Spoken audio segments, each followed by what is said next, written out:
Come, all ye valiant soldiers, a story I will tell about the bloody battle that was fought on Shiloh Hill.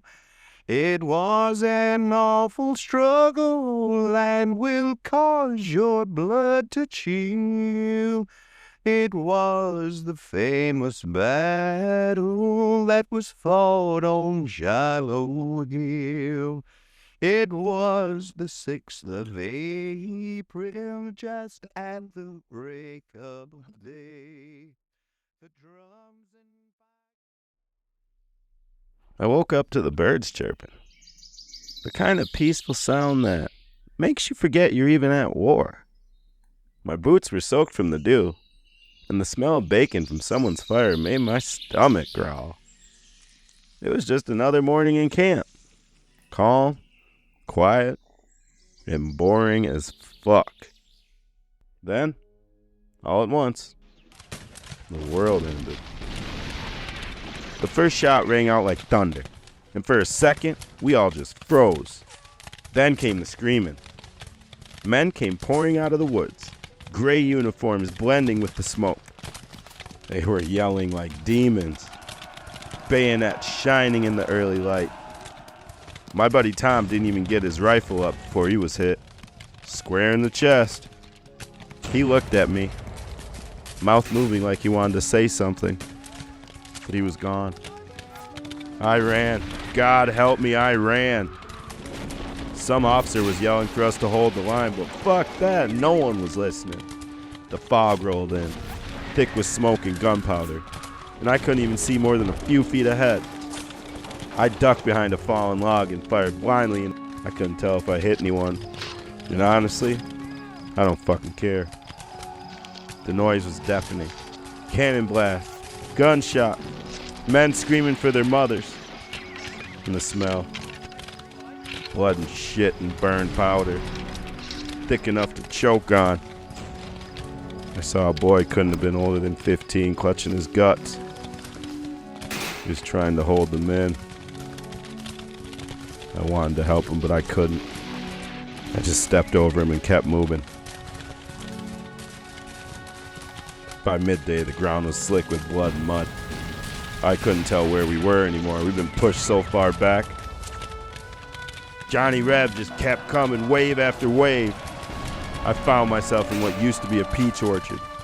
The trees stripped bare by cannon fire.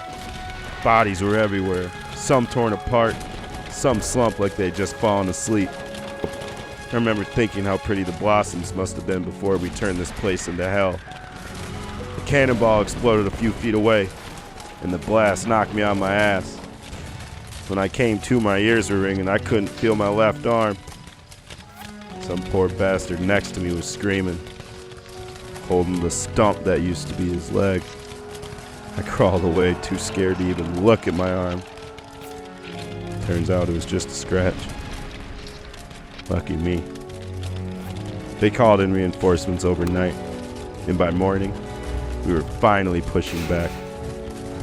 I didn't feel brave or proud, just angry. Angry at them. Angry at myself for being scared. Angry at this whole fucking war. We charged through the woods, bayonets fixed. I remember locking eyes with a Confederate soldier. Oh boy, really? He couldn't have been more than 13. He froze when he saw me, and I could have let him go, but I didn't. I ran him through. He let out this horrible choking sound and dropped to his knees, clutching at the blade like he could pull it out. His blood soaked my hands as I yanked it free. I'll never forget the way his eyes went blank.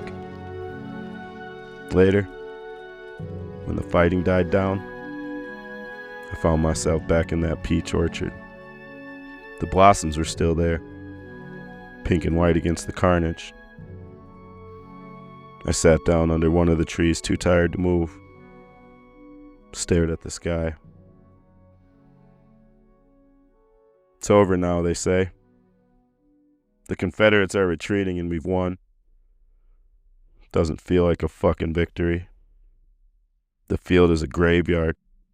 Tens of thousands dead or dying. I keep thinking about that boy. I killed him. I know it was him or me, but that doesn't make it any easier. They don't tell you about the screaming or the blood or the way a man looks at you when he knows he's dying. They don't tell you how war changes you, how it strips away everything you thought you were. They say this war is about freedom, about unity. Maybe it is. But standing here ankle deep in blood sure as fuck doesn't feel like it. Hey, what up, fam? Welcome back to the Time Machine Diaries, where history gets real, messy, bloody, and unfiltered. I'm Cullen, your host. Hot take. Shiloh wasn't just the death of thousands of soldiers. It was the death of our nation's innocence. And honestly, I think America needs a modern-day Shiloh. Not in violence, but in reckoning. We are so busy pretending everything's fine while we tear each other apart. We need a massive wake-up call to pull our heads out of our fucking asses. Here's the deal. April 1862, people on both sides still thought this war would be quick and clean. Fucking idiots. The issues at hand would guarantee it would not be a quick, decisive victory. But Shiloh blew that shit right out the fucking water. Over 2 days, the fields and forests of Tennessee became a fucking nightmare. A hellscape of blood, screams, and death. It was chaos on a scale no one was ready for, and it changed everything.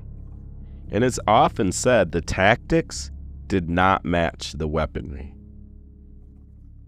Let's set the stage. 1862. The Union was on the fucking move, trying to choke the Confederacy by taking control of the Mississippi River. General Ulysses S. Grant, a hard-drinking son of a bitch who didn't give a damn about playing nice, led his troops into Tennessee. They'd already taken Fort Henry, Fort Donelson, so they were fucking feeling themselves. Meanwhile, the Confederates were regrouping at Shiloh under General Albert Sidney Johnston and PGT Beauregard. Their plan? Sneak up on the Union and beat the fuck out of them before reinforcements could arrive. But here's the thing. Both sides were completely unprepared for what was about to go down. Most of these soldiers, green as fuck. Farm boys who'd never fired a gun in battle. They thought war would be all parades and heroics. They were dead wrong. And isn't that the story of every major disaster? We march in blind, convinced it'll all work out, and then reality kicks us in the dick. Climate change, political division, systemic racism.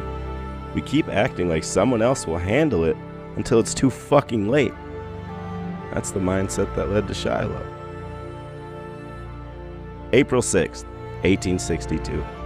The Confederates launch a surprise attack at dawn, catching the Union Army with its dick in its hand. What follows? 2 days of fucking chaos.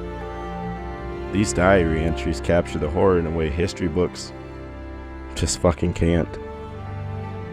Thompson, 50th Ohio Infantry. The smell of death was overwhelming. I can still see the faces of those who fell beside me, their eyes wide with shock and pain. I carried a wounded soldier on my back for what felt like hours, but as I turned a corner, a cannonball struck nearby, throwing me to the ground. When I finally regained my footing, the soldier I had been trying to save was gone, and I was left with nothing but guilt. Samuel Jenkins, 1st Tennessee Infantry. When the battle began, I felt a surge of adrenaline, believing I was fighting for a noble cause. As the hours dragged on and the bodies piled up, that feeling turned to horror. I witnessed men I had shared meals with just days before become lifeless shells. The brutal reality of war stripped away my youthful ideals and left me with a deep sense of loss. These accounts speak volumes. War isn't just a battlefield. It's a goddamn meat grinder that chews people up and spits out what's left, if anything. And if you think we've evolved past this kind of carnage, look at the aftermath of any modern war zone. Same shit, different century. And there it is. The kind of suffering that people at home never fucking see. It's the same today. We sanitize our wars with news coverage and fancy rhetoric, but the reality is just as fucking awful as it was at Shiloh. Maybe worse. Shiloh was technically a Union victory, but what the fuck did they win?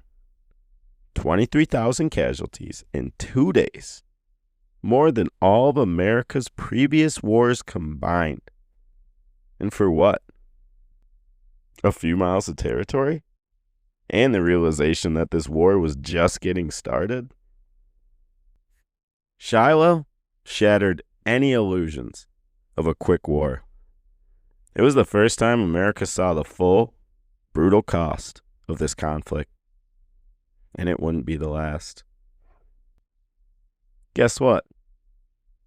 We still haven't learned a goddamn thing. Look around. We're still fighting over race, class, and power. We're still willing to tear each other apart for some bullshit sense of righteousness. And we're still pretending that the worst case scenario won't happen until it does. Shiloh was a bloodbath, a wake-up call, and a goddamn tragedy. It's a reminder that division comes with a price, one we can't keep fucking ignoring. So, here's my challenge to you. Stop pretending everything's fine. Start facing the shit we've been sweeping under the rug. Because if we don't, history is going to slap us in the face again. And probably kick us in the dick. And it's going to be a lot worse. Thanks for joining me on Time Machine Diaries. If this episode did it for you, share it. Let's start having the conversations we've been avoiding. Until next time, I'm Colin. Peace up, hose down.